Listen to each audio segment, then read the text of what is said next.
Where could he be?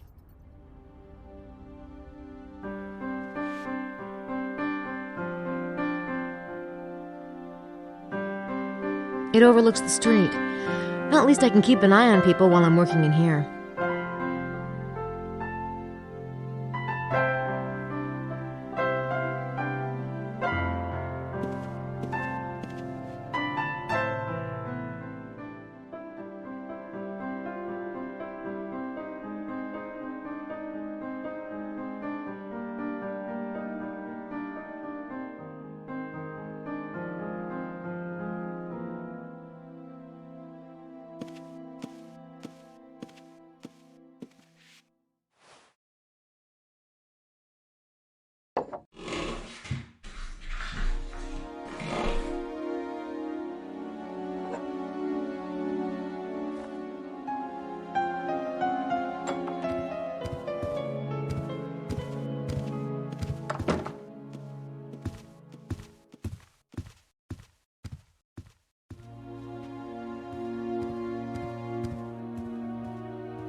Hi, Simone. Have you seen Mr. Knight? No, not this evening. Is he, missing, mademoiselle? Missing? Oh, no, I didn't know if he had gotten back yet. Thanks. Oh, God.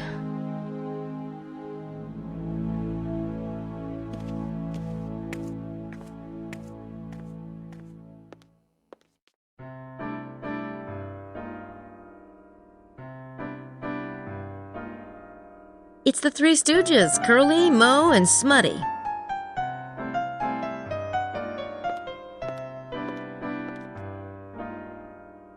Hi, Grace. Hi. What are you guys doing? Oh, we hold the Ecumenical Conference of Spies. However, we already have one American present. Not the one you want, though, huh? Oh, well, can't win 'em all. Bit. Where is Gabe, by the way? Any news? I haven't heard from him. I'll let you know if I do. Okay.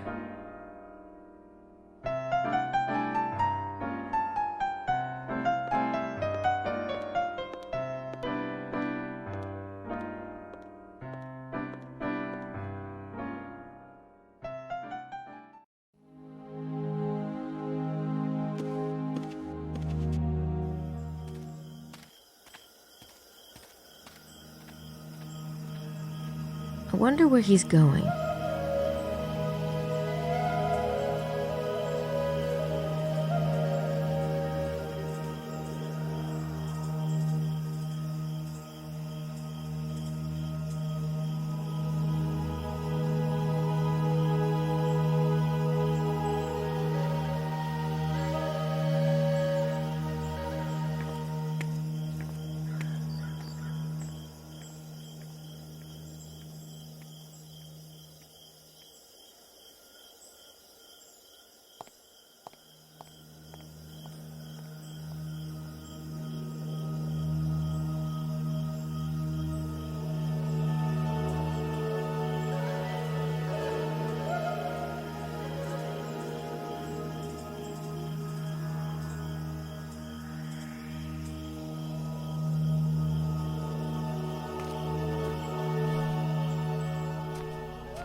Please.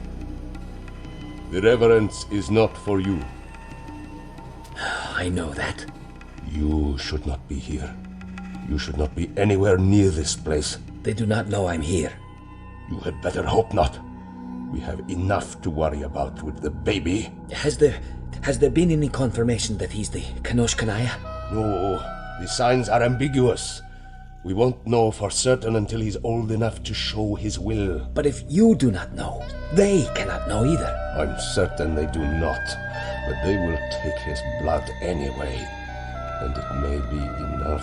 Of course, we must stop them. How? You have been watching Mr. Knight? Yes, you were right about his family. He has his own destiny to fulfill in all of this, and the girl has found the entrance to the temple. It may be too late. We're almost out of time. Not until midnight. I have tried to prepare them as best I could, but it is almost cruel to send him in. Do you foresee something? I have told you, I will not foretell the outcome, but the forces arrayed below will be terrible. He will not be sent alone. When can we start? Give me time to speak with him. I will call you at the villa. Very well. Till then.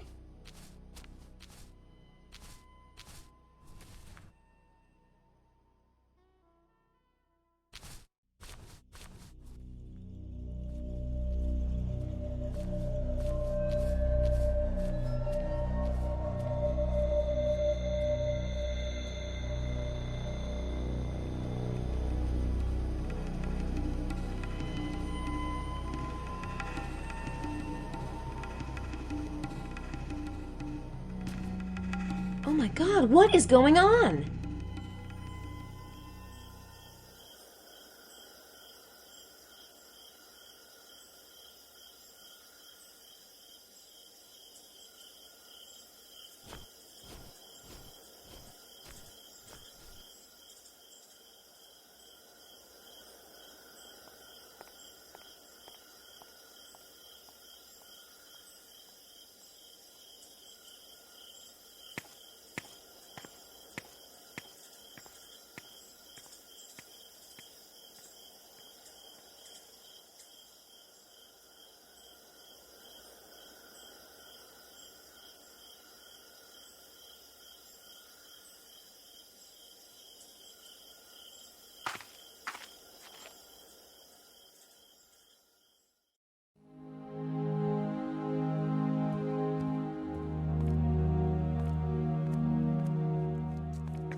New email.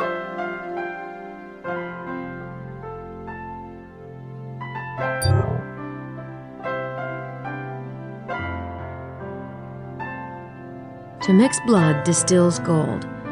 Mixing blood to create the elixir of life. The Philosopher's Stone. Montreux and his pals are into some weird blood cult thing. I think they're the vampires.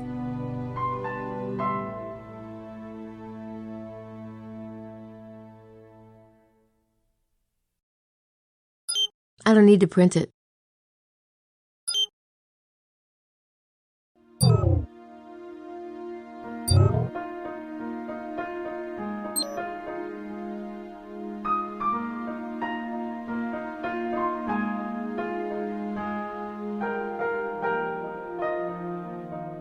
Working.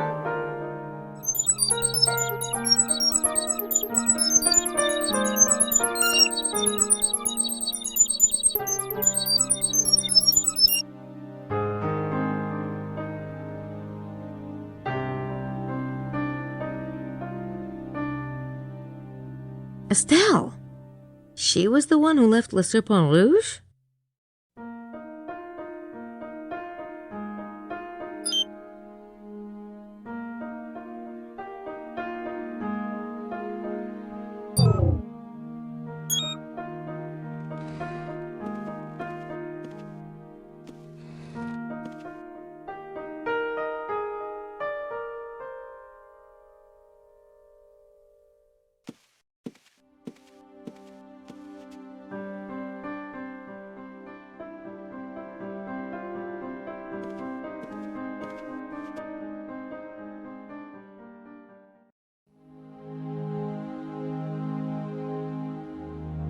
Boy, Estelle looks exhausted.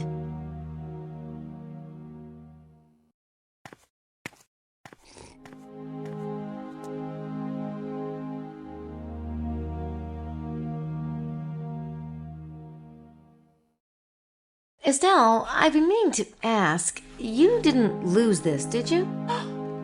Le Serpent Rouge? What? But that's not the one that... Where did you get it?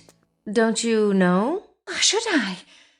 May I see it again? No.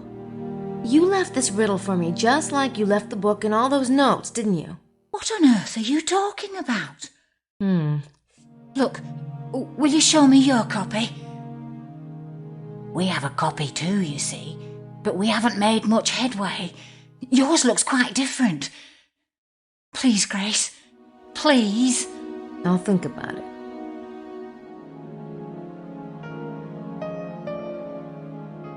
I heard Lady Howard mention some Egyptian artifacts that were found here. I don't know what you mean. All right. I'll show you my copy of Le Serpent Rouge if you tell me. But it better be good. Come up to my room. Good. Lily's having a bath. Oh, she's been so distraught lately. She hasn't been in the mood to talk about the mystery. Dr. Wen found these objects when he was digging here 20 years ago. He became convinced that the Wren mystery was deeply tied with Egyptology. He believes there's a seed of alien wisdom buried here, a seed similar to that planted in Egypt. Huh. So, where did Dr. Wen find these artifacts anyway? On the back of Mount Cardew, in a cave. He said it headed off into further caverns, but he never got the chance to explore them before his accident. His accident? Yes. Didn't you know? Oh, my. That cave is on private land now. Not that it matters. It was just one of the many storage caves of the Atlanteans. The seed itself is the real treasure. It was placed based on cosmic alien logic. Unfortunately, Dr. Wen's latest calculations still seem to be a bit off. I'm not surprised. That cosmic alien logic's a bitch.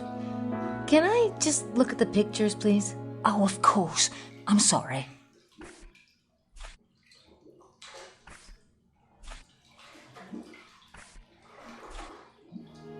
What's this? Dr. Wen never identified it. Odd, isn't it? Can I borrow this photograph? I promise I'll get it back to you. In exchange for Le Serpent Rouge? Deal.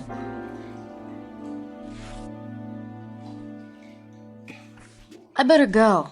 Good luck, Estelle. Thank you, Grace. Of course, I wish you the same.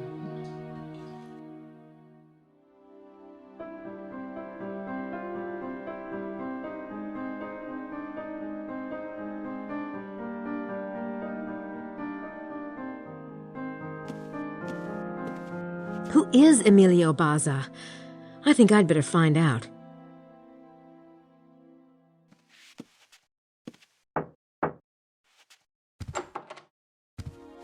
I think it's time we had a talk, Mr. Baza.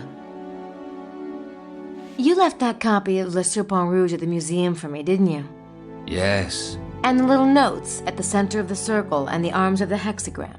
Guilty as charged. I don't get it. If you wanted to help Gabriel and I, why didn't you just be open about it? I must be very careful that certain people do not know that I am here. You're part of the secret brotherhood, aren't you? You and Mesme. You are correct about Mesme. He is with the Brotherhood, but I am not. I haven't been for some time. And Montreux, he's one of the others, the ones who steal the blood? Yes. They call themselves adepts of the holy blood, but they are vampires, pure and simple. I don't understand. Why doesn't the Brotherhood just stop the vampires? If you are to understand what we're up against, you must know the whole story. Listen.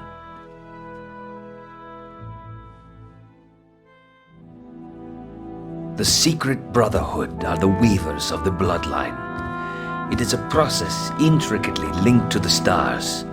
The birth of the Divine One, the one the brotherhood calls the Kenosh Kenaya, can only happen during certain planetary alignments with the constellation Osiris.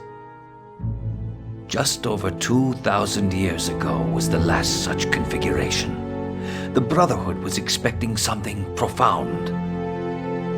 They tried frantically to read the signs and omens.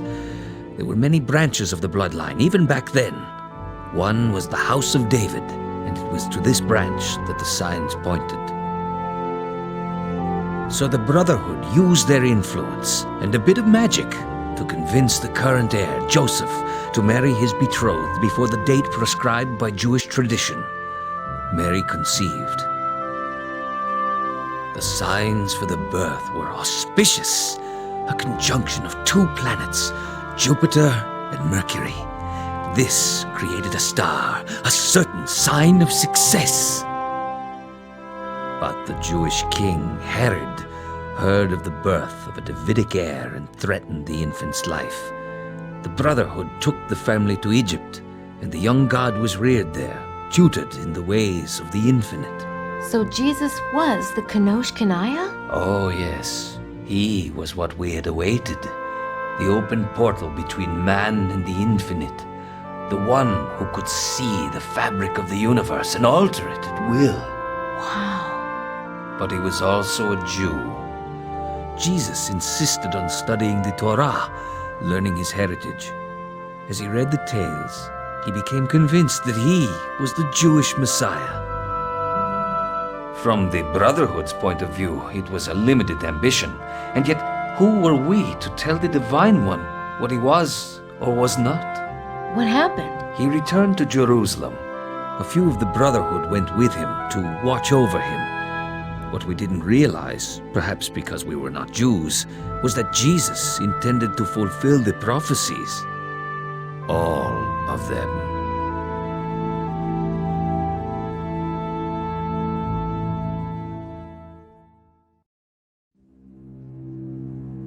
What about the vampires? Where do they come in? I will try to explain. You see, the Brotherhood collected blood samples for study and testing before they selected brides. There were certain magical rites performed. There had always been rumors that some of these priests had dared imbibe the blood to steal power for themselves. Of course, such things were taboo, and when these rumors surfaced among the initiates, they were harshly scolded. But when Jesus was being reared in Egypt, there was a young initiate who envied his strange abilities. He began to whisper to his friends that to truly serve the Kenosh Kanaya, the priesthood ought also to be immortal, just like the Kenosh Kanaya himself. Jesus was immortal? In a sense, he could reweave the fabric of his body at will, just as he could those of others. He could have healed his own wounds, but he chose to perform the sacrifice the prophecies demanded. It wouldn't have been much of a sacrifice had he rescinded.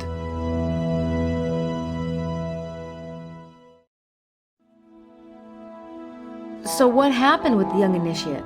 His name was Sinai, and one of the boys he persuaded was Ali, son of the Brotherhood's headmaster. Ali wasn't a bad boy, but he loved Jesus and liked the idea of living with him forever. Fortunately, he approached his father about it one night. When the headmaster heard of the heresy, he exploded. Sinai and his followers were expelled. Only Ali remained, having repented his ignorance. But Sinai and his followers didn't give up. Sinai grew bitter. He decided they would steal the blood. He kept his eyes on the conclave, but could never get close. When Jesus left for Jerusalem, they managed to keep it secret from Sinai. He did not arrive in Israel until it was too late.